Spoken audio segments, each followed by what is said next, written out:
की और सीक्रेट की। उसके बाद एक और क्या था, फिर उसके बाद हमने ऐप setting.jsn में और यहाँ पे ये एक नया ब्लॉक बनाया, जैसे कनेक्शन सिंक होता था, और उसमें 2 सब की बना दी। और ये दोनों कहाँ से मिली मुझे, स्ट्राइप में जो अकाउंट बनाया। हो गया इतना। उसके बाद क्या करना है, program.cs में 2 जगह इसकी कॉन्फ़िगरेशन कर। क्या कॉन्फ़िगरेशन थी, एक ये गेट सेक्शन से हमने वो सेक्शन एक्सेस कर लिया, और एक मिडल लेयर में यहां पे मैंने इसको ऐड। हो गया क्लियर। अब उसके बाद मैंने जहां पे हमें स्ट्राइप चाहिए, ये तो कॉमन कॉन्फ़िगरेशन होगी जो आपको पूरे प्रोजेक्ट में आप कहीं पे भी यूज कर सकते हैं। अब हमने प्लेस ऑर्डर का जो बटन है, ऑर्डर कंट्रोलर, कार्ड कंट्रोलर, और वो लगा हुआ समरी के व्यू। कहां लगा हुआ था, समरी के व्यू। गो टू व्यू, और यहां आ गई। यहां पे आई ऑप्शन इंटरफेस इसके अंदर है, ऊपर नेम स्पेस इंपोर्ट कर दिया। इंटरफेस को इंजेक्ट करना है तो आई ऑप्शन इंटरफेस है, इंजेक्ट होता है इंटरफेस को इंप्लीमेंट। कौन सी क्लास, वही ये उस टाइप का मैंने वेरिएबल ले लिया। उसके बाद मैंने क्या किया, यहां पे कोड लिखना शुरू किया था लास्ट में, जहां मैंने जिस डिव के अंदर ये प्लेस ऑर्डर का बटन लगा हो, यहां क्या किया, ये टोटल अमाउंट ले लिया, ऑर्डर हेडर में था, और उसके बाद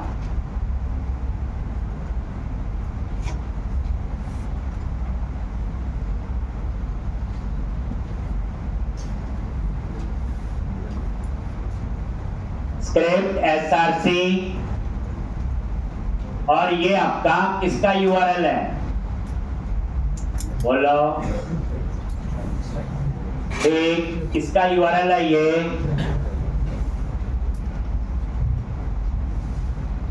एक स्ट्राइप का, ये फिक्स है, ये एपीआई का यूआरएल है। और ये बटन बनाएगा, ये इसकी तो की आ गई, और ये टोटल। बाकी तो टैक्स से आप कुछ भी दे सकते हैं। उसके बाद ये इमेज है जो आइकन है, उसके बाद वहां 2 बटन लग जाते हैं, तो इनके बटन को फाइंड किया बाय क्लास और उसका विजिबिलिटी फॉल्स। ठीक, तो अब आपका कोड जो है वो हम फिर जब हम सबमिट पे क्लिक करते हैं तो कहां जाता है, समरी के पोस्ट। समरी के पोस्ट पे आगे, और ये आपका टोकन आएगा, इसमें क्या आएगा, टोकन। अब उसके बाद बाकी कोड कुछ नहीं, जैसा हमारा सारा जब काम हो गया रीडायरेक्शन से पहले, अब यहाँ पे हमारी सारी कहानी पेमेंट की लिखी जाए। क्या कहानी लिखनी है, तो सबसे पहले पेमेंट स्टेटस,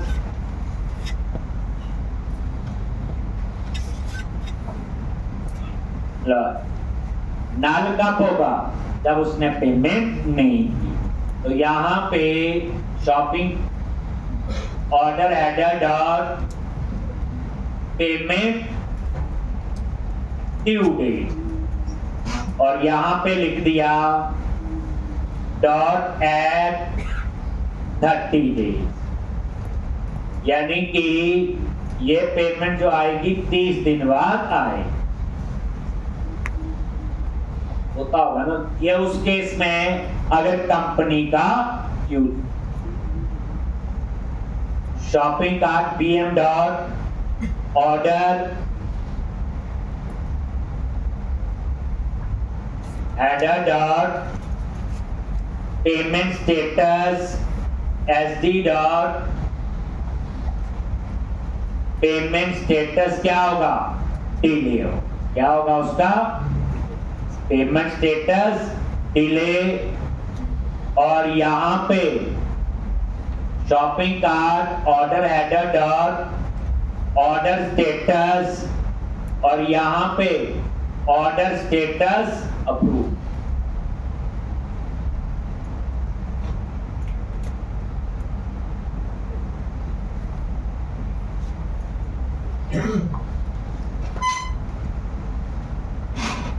एल्स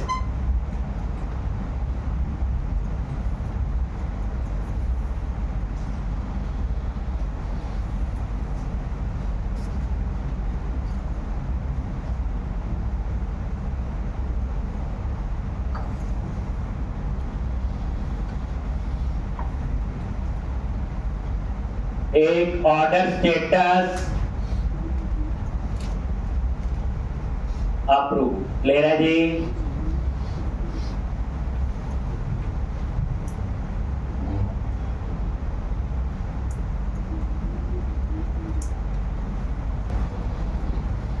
अगर नल नहीं है तो एल्स में गए और यहां पे options is equal to new charge create option. ये वो केस है अगर टोकन नल नहीं है। इसका मतलब टोकन जनरेट हुआ है। एक पेमेंट की गारंटी अभी भी नहीं है, वो हम चेक करेंगे। अभी तक पेमेंट हमारे पास नहीं आई, ये हम उसी के लिए बना रहे हैं। चार्ज क्रिएट ऑप्शन, और यहां पे क्या क्या सेट करेंगे? अमाउंट, करेंसी, तो ये देखो अमाउंट, और यहां पे कन्वर्ट डॉट टू इन 32, और shopping cart PM dot order header dot order total, order header dot order total. और किस करेंसी में? मैंने यूएसडी लिख दिया। एक, उसके बाद डिस्क्रिप्शन, और यहां पे ऑर्डर आईडी, और ये ऑर्डर आईडी कहां से आएगा? Shopping cart order header dot ID dot to string.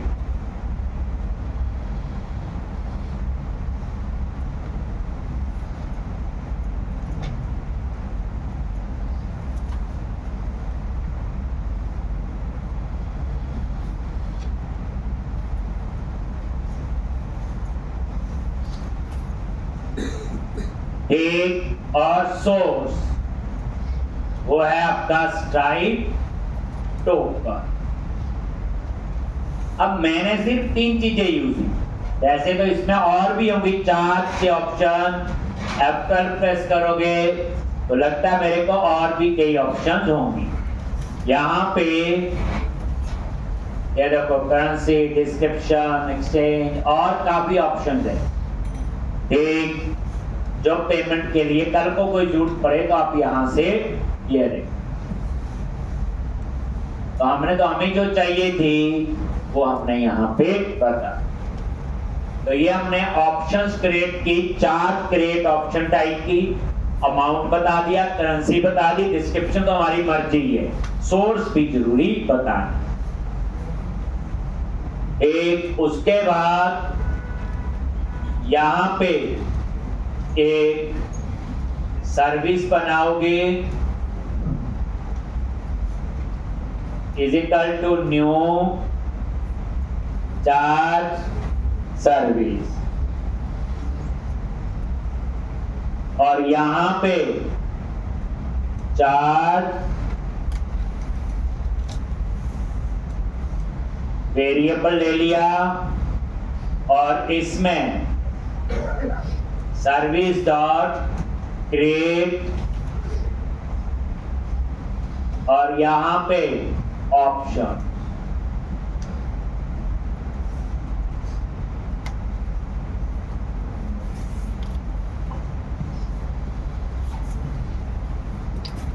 ये सेट कोड होते हैं, इसमें ज्यादा चेंजेस की जरूरत नहीं होती, थोड़ा थोड़ा होगा जैसे ऊपर कैसे देना है और क्या। तो ये आपकी एक चार्ज सर्विस बन गया और ये चार्ज आपका क्रिएट हो गया किसके लिए, ऑप्शन के लिए। ठीक, अब यहां पे आपने क्या करना है, एक अगर बैलेंस ट्रांजैक्शन आईडी नल है, एक charge dot balance transaction ID null है, तो इसका मीनिंग क्या हुआ, पेमेंट नहीं हुई। पेमेंट नहीं हुई तो क्या करोगे, shopping cart PM dot order header dot payment status, और यहां पे पेमेंट स्टेटस रिजेक्टेड। एक समझ आ गया ना। अब इसके कई रीजन हो सकते हैं, इंटरनेट डिस्कनेक्ट हो गया, क्रेडिट कार्ड एक्सपायर हो चुका है, क्रेडिट कार्ड की लिमिट एक्सीड कर गई, कई रीजन हो सकते हैं। एक अगर ये नल है तो इसका मतलब पेमेंट नहीं हुई, तो पेमेंट स्टेटस क्या हो जाएगा, बोलो रिजेक्टेड। एल्स अगर ऐसा नहीं है तो फिर हम हेडर में उसका ट्रांजैक्शन आईडी सेव करेंगे। कैसे, shopping cart PM dot order header dot एक लिया हुआ ट्रांजैक्शन आईडी और ऐसे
एक, और उसके बाद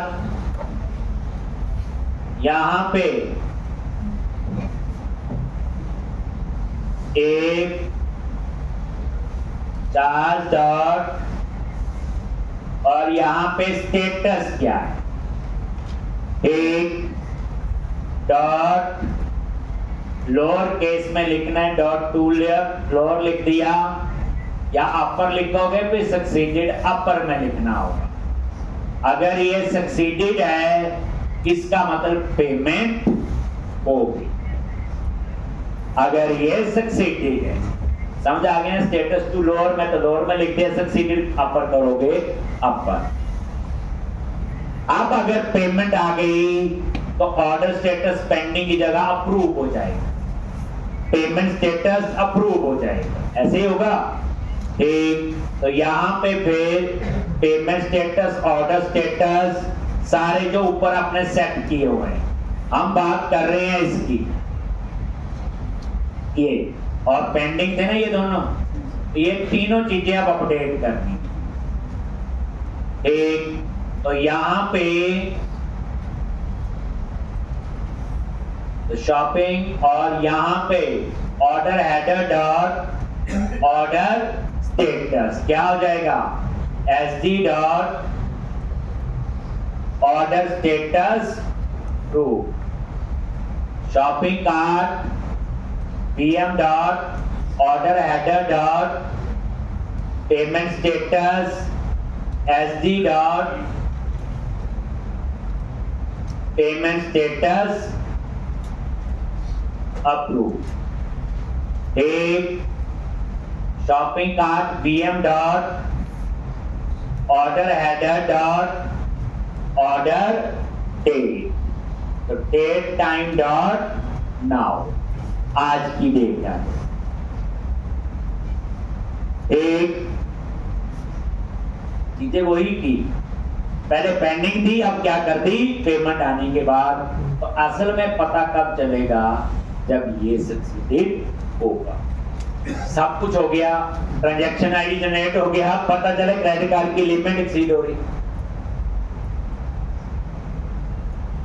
बट ऐसे ही कोड एक बार लिख लिया तो हर जगह आप लोग बस ये स्टेटस अपने हिसाब से आपको ठीक करनी।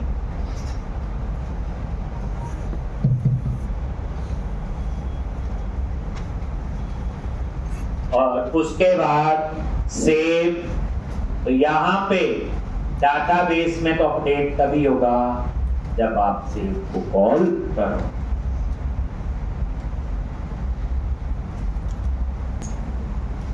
टेस्ट कर लेंगे, ये सेव क्या करेगा, वो अपडेट करेगा। क्या कर देगा, स्टेटस जो है अपडेट।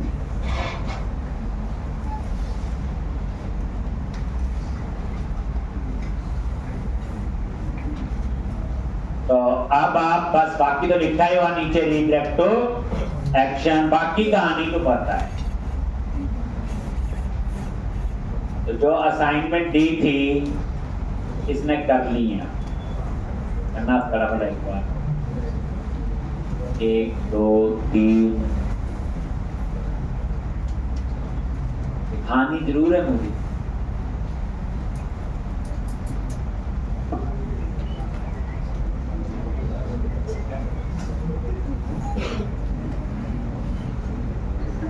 फ्राइडे तक और मिले। फ्राइडे में मैं ईमेल, फोन पे मैसेज, OTP ये भी दूंगा ना। जैसे ऑर्डर हो गया, ईमेल शूट हो जाए कि ऑर्डर कंफर्म हो चुका, ऑर्डर नंबर ये ईमेल पे आना चाहिए। फिर आप एक्सपर्ट हो जाएंगे, फिर फोन पे मैसेज और एक्सपर्ट हो गए एक, तो फोन पे कॉल भी करवा देनी, ऑर्डर कंफर्म है। फोन बजना चाहिए असल में आपके सॉफ्टवेयर।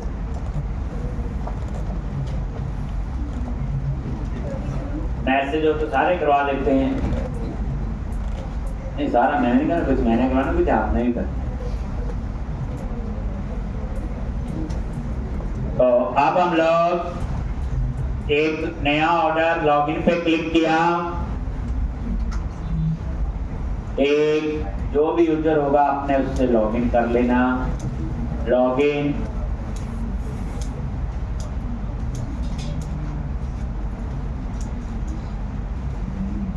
और यहां पे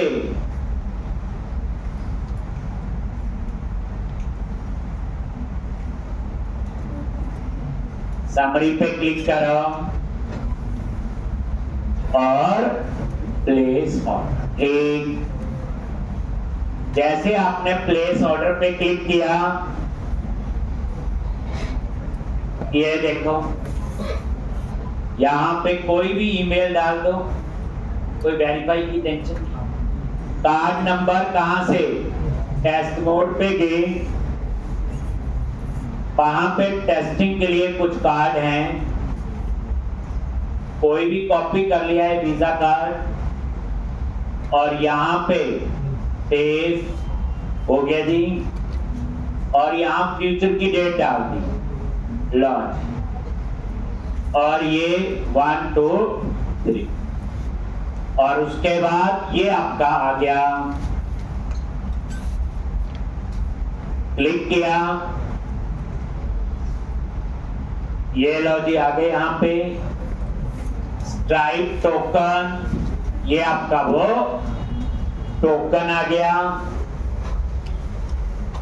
ये देखो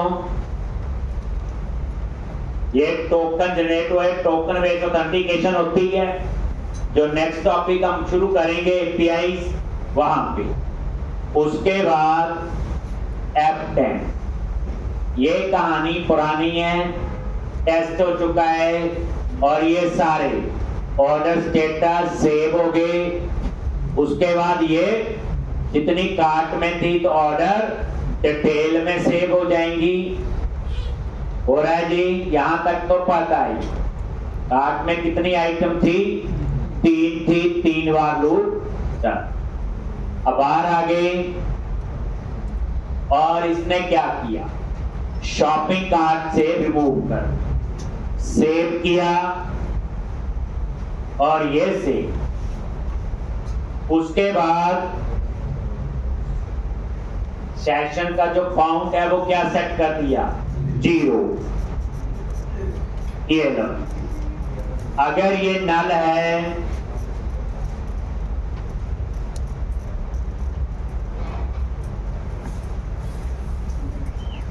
एक, नल तो नहीं है तो कहां जाएगा, एल्स में। टोकन तो है, ये देखो। और यहां पे ये ऑप्शन, अब इस ऑप्शन के अंदर कई चीजें देखो, बट हमने तो एक अमाउंट डाला है, करेंसी, डिस्क्रिप्शन, ये चीजें हैं। तो होता है ना कि पेमेंट का और भी चीजें चाहिए हो तो आप यहां से देख सकते हैं। बैंक में कई सर्विसेज होती है। अब F10 ग्रेड, अगर वो यहाँ पे एरर देता है तो इसका मतलब कुछ ना कुछ प्रॉब्लम है जो आप यूज कर रहे हैं। नहीं, मतलब कहने का जो अकाउंट है, यानी स्ट्राइप में आपने कुछ गलती हुई। अब F10 नल तो नहीं है, एल्स में गया और ये ट्रांजैक्शन आईडी स्टोर हो गया ऑर्डर हेडर में। सक्सीडेड है, यस। अब आपकी पेमेंट हो चुकी है, दिखाऊं F10, ये अप्रूव हो जाएगा स्टेटस और ये पेमेंट और डेट टाइम और उसके बाद से, यानी उसी ऑर्डर को उन्होंने चेंज कर दिया। और उसके बाद कहां जाएगा, ऑर्डर कंफर्मेशन पे। और ये देखो आप मैसेज आना चल होगी। अब आप एक बार ये देखो 0 आ गया तो बाकी कहानी तो पता है। अब क्या करो, डाटाबेस में जाओ, टेस्ट करोगे कि पेमेंट स्टेटस, ऑर्डर स्टेटस ठीक है कि नहीं।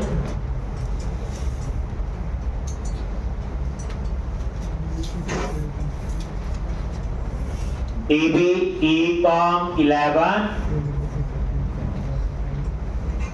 47 टेबल्स पे गए। कौन सा टेबल है, ऑर्डर हेडर। पहले तो ऑर्डर हेडर में जाएंगे, राइट क्लिक किया, व्यू डेटा, 2 रिकॉर्ड आगे। कल का ऑर्डर था एक ही, और ये देखो जो भी आगे डिटेल, ये ऑर्डर डेट आज की आ रही, ये देखो शिप डेट अभी नहीं, ये ऑर्डर भेजना होता तब की होती। ये देखो अमाउंट ठीक आ गया, ऑर्डर स्टेटस क्या है, अप्रूव, पेमेंट स्टेटस क्या है, अप्रूव। एक अब पेमेंट डेट, हम लोग ये भी चीज है जहां ऑर्डर डेट ऐड की साथ में पेमेंट डेट भी कर सकते हैं। एक मैंने नहीं किया हुआ तो नहीं आ रहा यहाँ। इसी तरह से ये आगे, ये ट्रांजैक्शन आईडी आ गया और ये नेम, ये सारी डिटेल आपकी बिल्कुल ठीक। मतलब कहने का जहां पे लिखा हुआ शॉपिंग कार्ट bm.orderheader.order डेट, एक और ऐड कर लो पेमेंट डेट, ताकि पेमेंट डेट भी आपको पता है। ठीक, अब इस ऑर्डर का डेटा जो है तो ऑर्डर डिटेल में भी चेक कर लो। ये लो, ये देखो ऑर्डर आईडी 2, तो कितने रिकॉर्ड हो गए उसके, 3, तो ये बिल्कुल ठीक ले रहे जी। और उसके बाद चलो स्ट्राइप में, कहां चलो, वहां भी देखें पेमेंट वगैरह आई है कि नहीं। तो स्ट्राइप से आप लॉगिन कर लोगे।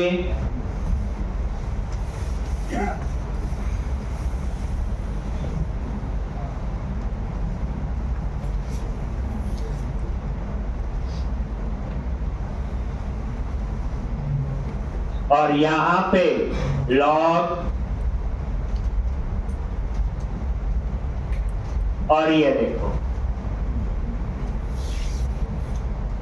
ये तो काला वाला जो चलाया था ना थोड़ा सा, ये वो आया था यस्टरडे, ठीक। और ये आज का ही टाइम दे रहा है, ये देखो। तो यहाँ पे ये देखो 200 आ गया, ओके।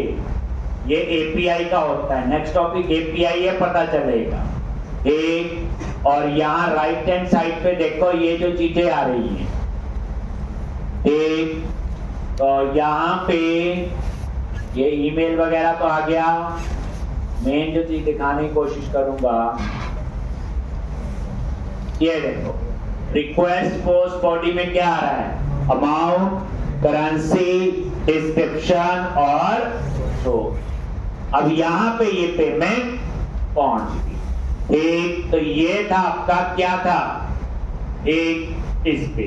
अब कल को मान लो पेमेंट भी रिफंड होता है कई बार, तो ये ट्रांजैक्शन आईडी यूज होगा, याद रखना। क्या यूज होता है, ट्रांजैक्शन आईडी। तभी ऑर्डर हेडर में वो ट्रांजैक्शन आईडी डाल, क्योंकि उस यूजर की तो कई पेमेंट होगी, तो यूजर आईडी नहीं चलेगा, सिर्फ क्या यूज होगा, ट्रांजैक्शन आईडी। जैसे मैं आपको दूं रिफंड का ही बना दो लॉजिक, एक तो पेमेंट हो गए बच्चे, ये देखो आपके सामने है, और ये हमने यहाँ पे जाके चेक, ठीक।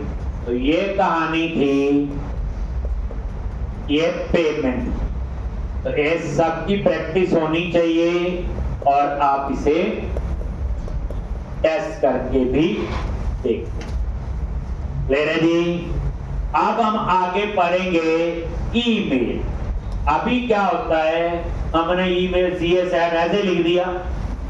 मैं चाहता हूं ईमेल वेरीफाई होना चाहिए। पहली बात, जैसे आप लोग किसी वेबसाइट में कई बार साइन अप करते हो, तो जो ईमेल डाला होता है उस पर ईमेल आती है, वेरीफाई करते हो, ऐसा होता नहीं होता। अभी तो हम टेस्टिंग के लिए कुछ भी ईमेल, लेकिन अब हमें आना चाहिए ईमेल वेरीफाई। ईमेल वेरीफाई होगा तो ही लॉगिन होना चाहिए। पहले एक बार हम लोग ईमेल वेरीफाई का पूरा कंसेप्ट समझ लेते हैं, और उसके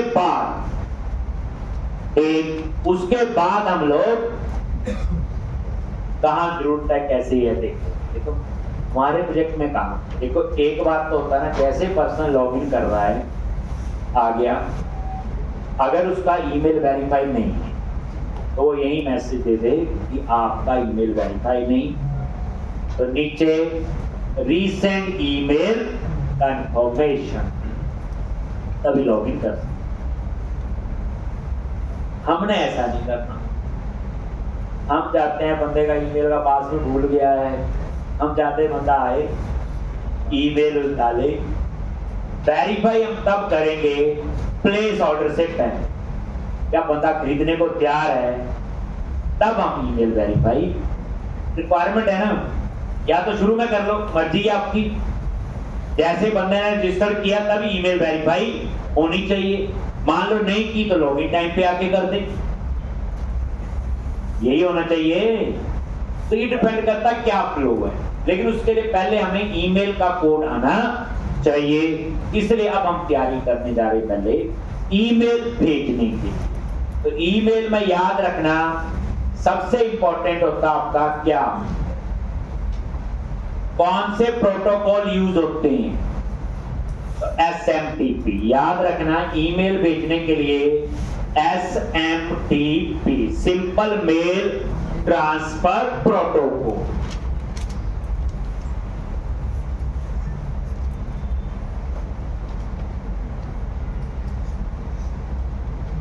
SMTP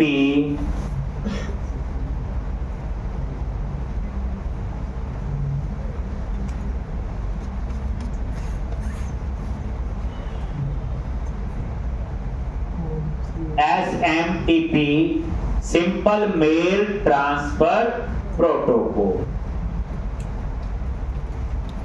ये ईमेल भेजने के लिए यूज होते हैं, याद रख। एक कोई पूछ ले ईमेल का कोड आता है तो SMTP simple mail transfer protocol. दूसरी बात, ईमेल भेजने के लिए एसएमटीपी सर्वर की डिटेल, जैसे गूगल का अलग है, याहू का अलग है, ऐसे हर का अपना अपना होता है।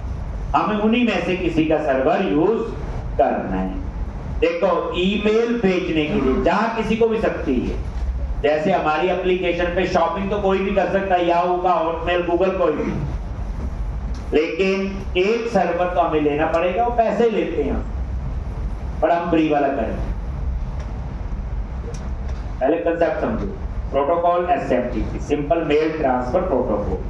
दूसरी बात समझो, एक ईमेल के लिए हमें एसएमटीपी सर्वर की डिटेल होगी, सर्वर का नाम होगा, यूजर नेम होगा, पासवर्ड होगा, ऐसी चीज होगी। तो आप लोग यूज करेंगे, ठीक, पहले मैं गूगल का यूज करता था, तो बीच में उन्होंने पता ये फ्री वाला चला के लिमिटेशन होती, तो मैंने कोई और याहू का या किसी और का यूज किया, ठीक, वो डिटेल आपको सारी मिल जाए। तो अब यहां पे ईमेल के लिए कैसे, तो सबसे पहले मैंने भी पहली बार गूगल में ही लिखा था, how to send email in ASP.NET को, वहां से किसी का आर्टिकल मिल गया, उसमें सारे स्टेप्स लिखे थे, लेकिन मुझे ये पता था मेरे प्रोजेक्ट में कहां पे फिट कर, ये मेरा कंसेप्ट है।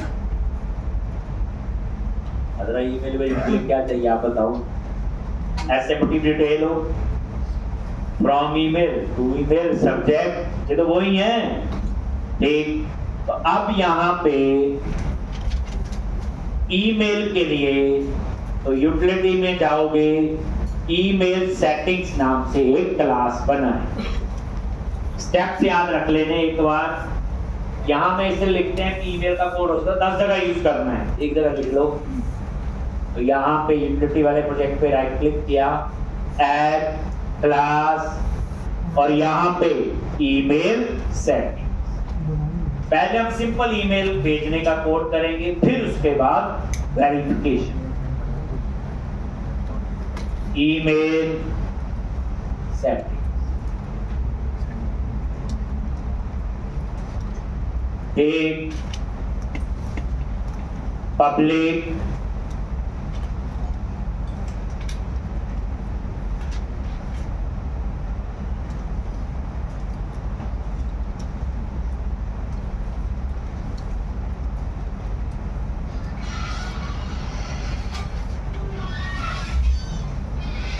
Email setting. अब इसमें क्या क्या चीजें होंगी,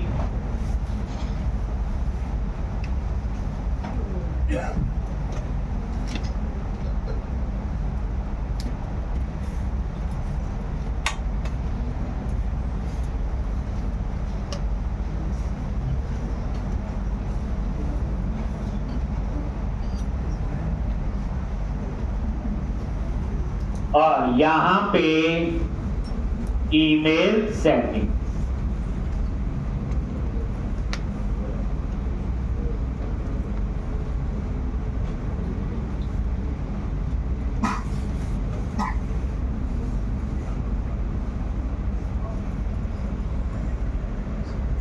ये लिख लो, प्राइमरी डोमेन, प्राइमरी पोर्ट, ये एसएमटीपी सर्वर की डिटेल हो।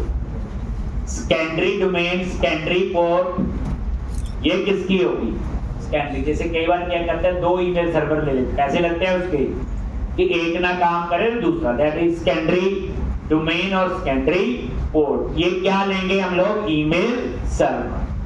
कोई याहू का भी कर लेगा यूज, कोई गूगल का भी यूज कर लेगा, कोई हॉटमेल, ऐसे अलग अलग है। और यहाँ पे यूजर नेम और पासवर्ड, जिसका भी यूज करोगे, जो ईमेल भेजने के लिए, आप याहू का करोगे तो याहू का चाहिए, हॉटमेल का करोगे तो हॉटमेल।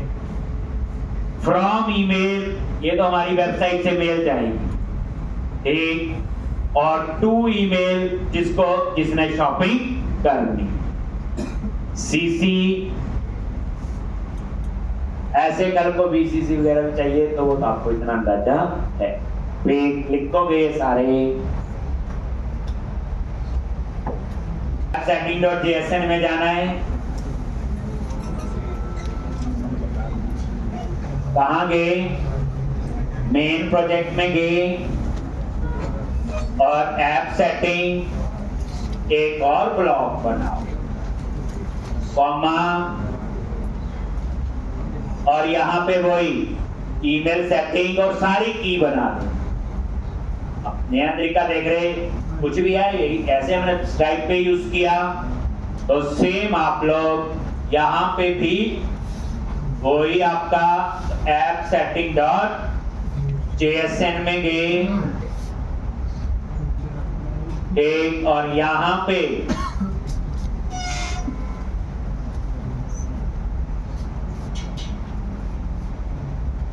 एक, और ये आपका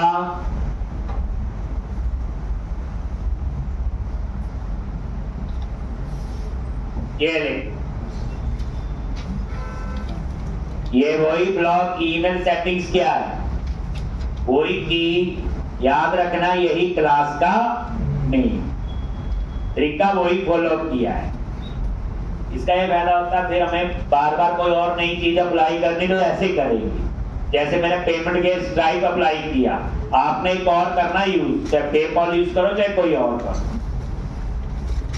मैंने स्ट्राइक यूज करवा दिया। अब ये देखो प्राइमरी डोमेन मैं कर रहा हूं SMTP का, इसका सॉरी आउटलुक का, एक गूगल का आप चेक कर लेना, नहीं तो आप इस पे बनाना अपना अकाउंट, आउटलुक पे जाना, वहां एक ईमेल बना लेना outlook.com,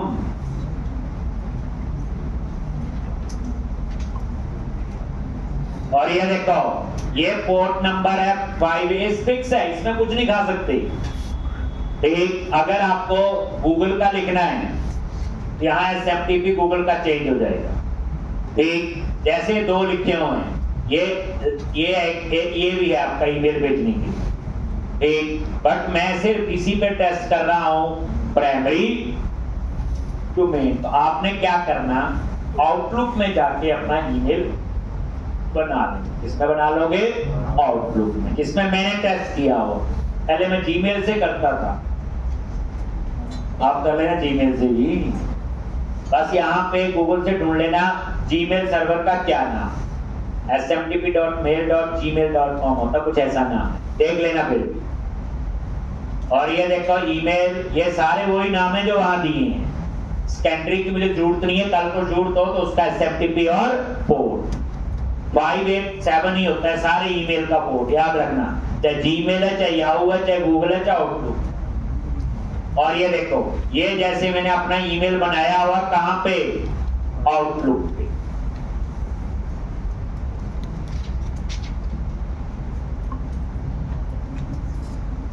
और ये क्या आपका पासवर्ड, यहां पे आपने जो आउटलुक पे ईमेल बनाओगे उसका पासवर्ड यहां पे लिख दो।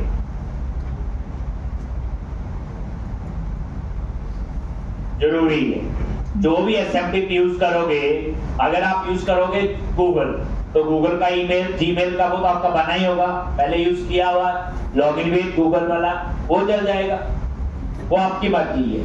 लेकिन गूगल का अगर चलता होगा, आपने तो यूज नहीं किया हो सकता चल जाए। बस आपको चाहिए क्या, जीमेल का SMTP सर्वर, ये वाला चेंज करना पड़ेगा। तो यहाँ पे आप लोग आउटलुक कर लोगे यूज, पहले जैसे मैंने करवाया वैसे कर लेना।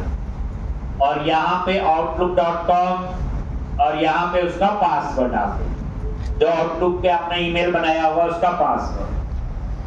फ्रॉम ईमेल एक, वो आपकी मर्जी है, आपकी वेबसाइट से जो मेल जाएगी। एक, अभी तो मैंने वही लिख दिया, आउटलुक से टू किसको जाएगी।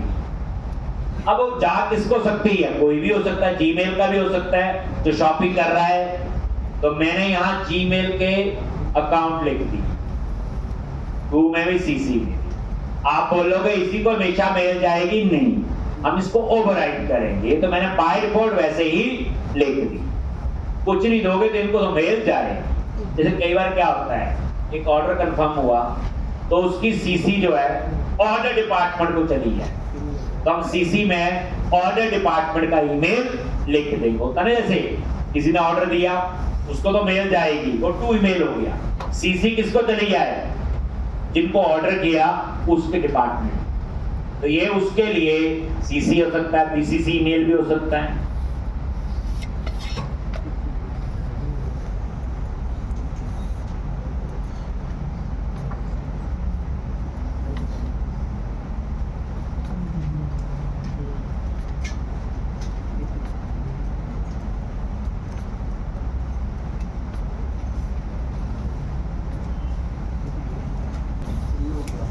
program.cs तरीका वही। फिर इसको क्या करोगे? कॉन्फ़िगर करोगे। वही कैट सेक्शन से ये सेक्शन एक्सेस करना है। असली कोड तो लिखना है ईमेल पे। देखो अगर आप ये तरीका ना फॉलो करो क्लास मैंने ये, तो मैं 5 मिनट में ईमेल का कोड लिखूंगा। 4-5 लाइन का कोड है, कुछ नहीं है।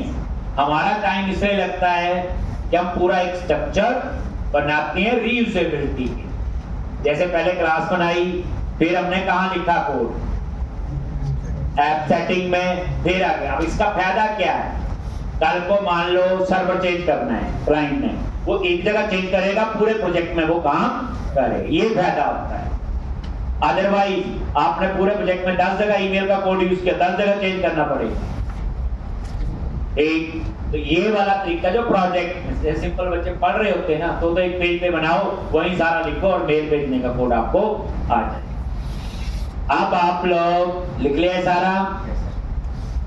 अब आ जाओ मेन प्रोजेक्ट में program.cs। जैसे हमने ये इसको एक्सेस किया हुआ, इसको भी एक्सेस करना।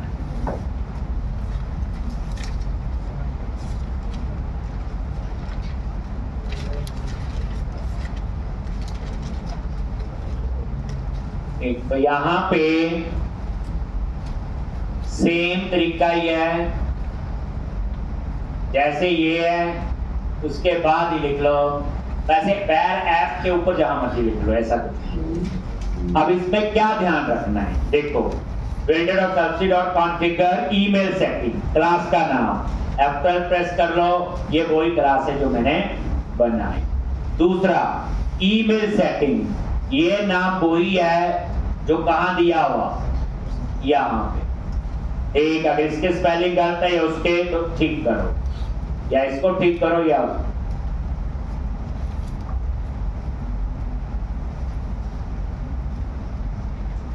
उसकी स्पीड इससे 3 टाइम फास्ट हो, क्योंकि जो चीजें यहां पड़ी हैं वो तो आती होती है। ठीक, अब यहाँ पे अब देखो का पेमेंट वाला कोड मुश्किल है नहीं, वो तो फिक्स ही कोड है, तो ज्यादा चेंज नहीं है। ये कोड देखोगे, ये कोड आसान होते हैं, लेकिन एप्लीकेशन का जो बेसिक फ्लो, डाटाबेस, ये आपका मुश्किल। अब यहाँ पे नीचे मेरे ख्याल से मिडलवेयर में कुछ भी करने की जरूरत नहीं। चलो हो गए 3 स्टेप। अब असल में ईमेल भेजने का कोड तो लिखना है। एक अभी तो लिखा ही नहीं, वो कोड लिखना बच्चे। यहाँ पे यूटिलिटी में गए और शुरू में एक क्लास बनाई थी ईमेल सेंडर, सिर्फ एरर गाइड करने के लिए यूज की थी।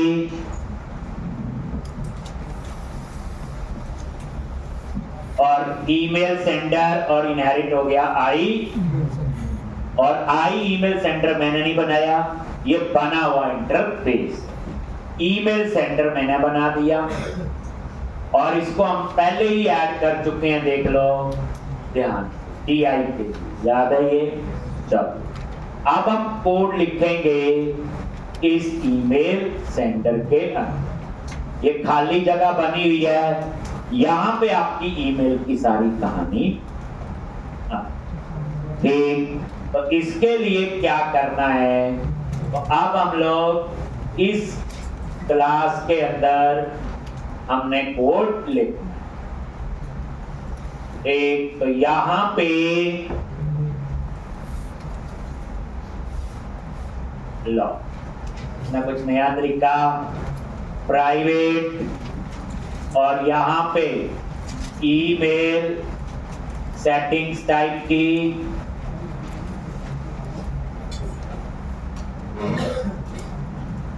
यहाँ पे ईमेल सेटिंग देते थे ना, रीड ओनली।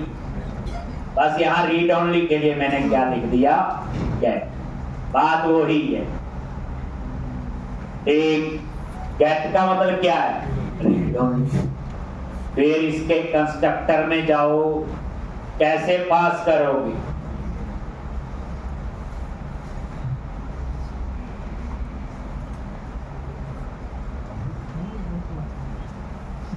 आई ऑप्शंस और ईमेल सेटिंग।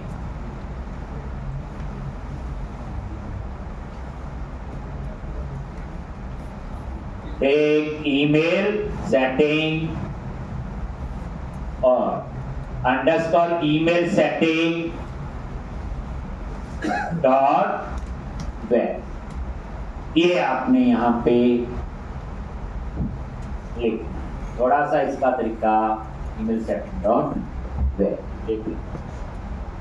अब हम ईमेल भेजने का कोड नीचे लिखेंगे, तो इंटरेस्टिंग है, हेलो पर्सन में आपका ईमेल का ही कोड चले।